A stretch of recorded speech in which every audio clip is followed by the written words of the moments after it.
इस वचन में लिखा हुआ है कि हमारे कार्य बिल्कुल अच्छे होने चाहिए और वचन को ठीक ठीक समझाने वाला होना चाहिए और वचन को सही तरीके से काम में लाने वाला होना चाहिए।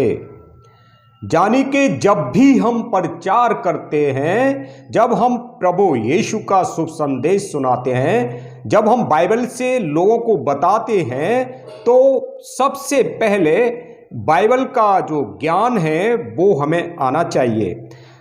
आप थोड़ा सा धीरज से आप इस अध्ययन को, इस वचन को देखना कि किस तरीके से दानियेल राज इन आयतों को समझा रहे हैं जो मैं यहाँ पे बताने जा रहा हूँ। मैं मानता हूँ कि आप में से बहुत लोग मुझे नहीं जानते, मैं आपके लिए नया होऊंगा, लेकिन दानियेल राज को आप अच्छी तरीके से जानते हैं। लेकिन वचन क्या कह रहा है आप इस चीज को समझो, और ये क्या समझा रहे हैं, तो बाइबल इसके विषय में क्या समझाती है आप उसे देखो। करिए, यहाँ पे लिखा है कि हम अन्य भाषा ब्रैकेट में जिब्रिश पर विश्वास नहीं करते। हम अपनी मर्जी से नहीं, पिता की मर्जी से खरी शिक्षा में चलते।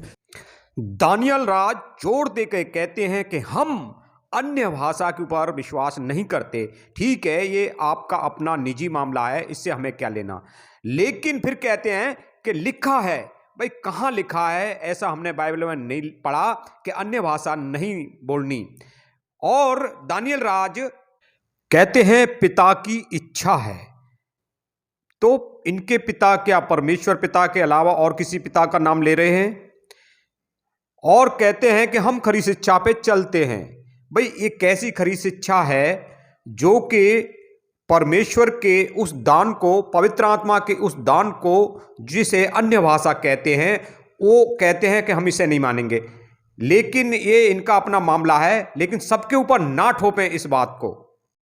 दूसरा, हम यहूदीवाद पर विश्वास नहीं कर।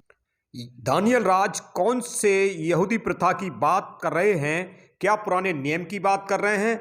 ये हमें नहीं पता, ये इनका निजी मामला है, ये विश्वास करें ना करें। लेकिन बाइबल क्या कहती है हम उसके ऊपर जरूर विश्वास करेंगे। करते। तीसरा, हम दशमांश पर जोर नहीं देते। ठीक है, बाइबल भी दसवां अंश के विषय में जोर नहीं देती, क्योंकि नए नियम में इसका कोई जिक्र नहीं है। तीसरा, हम स्तुति आराधना के नाम पर टाइम पास नहीं करते। ठीक है, आप क्या करते हो? जहां स्तुति महिमा परमेश्वर की होगी, हर कोई अपने चर्च के हिसाब से, अपने समय के हिसाब से परमेश्वर की स्तुति महिमा करते हैं। आपका अपना मैटर है कि आप क्या करते हो। हम उसके बाद में हाथ रखकर नीचे नहीं गिराते। तो आपके पास ये वरदान नहीं है जैसे कि बैनी हिन के पास है। जब भी वो हाथ करते हैं तो लोग, भीड़ की भीड़ गिर जाती है। तो ये आपका मैटर है, आप अपने ग्रुप में शामिल कर सकते हो, लेकिन आप दूसरों के ऊपर ये डॉक्टर नहीं कर सकते कि वो कैसे गिर रहे हैं। ये परमेश्वर की सामर्थ्य है। जैसे कि बैनी हिन और अन्य पास्टर हैं जिनको ये सामर्थ्य है कि उनके द्वारा प्रार्थना करने से लोग गिर जाते हैं। हम तेल पानी नहीं बेचते।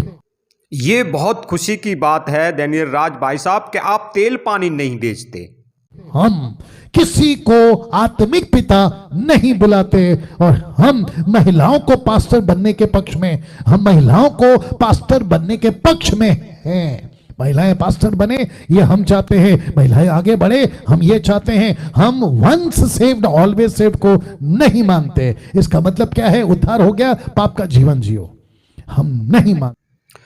आप क्या मानते हो? नहीं मानते, लेकिन इससे हमें किसी को कोई फर्क नहीं पड़ता, क्योंकि ये आपका निजी मामला है और आप इस मामले को अपने ग्रुप में लगा सकते हो। लेकिन बाइबल क्या कहती है हम इसको मानते हैं। हाँ, बाइबल कहती है कि आप जो है अनुग्रह के नीचे हो, तो इसका मतलब ये नहीं कि आप लगातार पाप करते रहो। पाप करने के लिए बाइबल मना करती है। लेडीज, औरतें, महिलाएं पास्टर बने, इसके लिए बाइबल मना नहीं करती। और कोई भी आत्मिक पिता बनने का इच्छुक रखता है या अपने आप को आत्मिक पिता कहलाता है, तो ये बाइबल मना करती है, क्योंकि हम सब भाई हैं। तो आपके डॉक्टरन से, आपकी क्या डॉक्टरन है, इससे हमें कोई मतलब नहीं है और ना लोगों को कोई मतलब होना चाहिए। बाइबल क्या कहती है, बाइबल जो कहती है उसे हम मानेंगे, ना कि आप जो कहते हैं हम। आप अपने पे हम करते रहो, हमें इससे कोई फर्क नहीं पड़ेगा। और मैं सबको चेतावनी देता हूं कि बाइबल क्या कहती है इसको सब माने, और पास्टर डैनियल राज क्या कहते हैं इसको ना माने। हाल के पास्टर डैनियल राज बहुत अच्छे पास्टर हैं, उनकी सेवकाई में बहुत अच्छा हो रहा है, लेकिन अभी वो एक ग्रुप, एक मसीह मंथन बैठक का अपना, आजकल डैनियल राज का जो ध्यान है वो मसीह मंथन बैठक एक ग्रुप है, एक मिशनरी के रूप में उसको बनाने के चक्कर में डैनियल राज का प्रचार जो है वो सही है, लेकिन वो इसलिए क्योंकि उनके पास अन्य भाषा का वरदान नहीं है, वो गिराने का सामर्थ्य नहीं है, इसलिए वो एक मिशनरी के रूप में अन्य लोगों को देखते हैं। तो उनके ग्रुप काफ़ी बढ़ चुके हैं, बड़े हो चुके हैं, तो वो इस तरीके का प्रचार करके थोड़े से परमेश्वर के वचन से हट गए हैं। और मैं विश्वास करता हूं कि एक न एक दिन वो आ जाएंगे।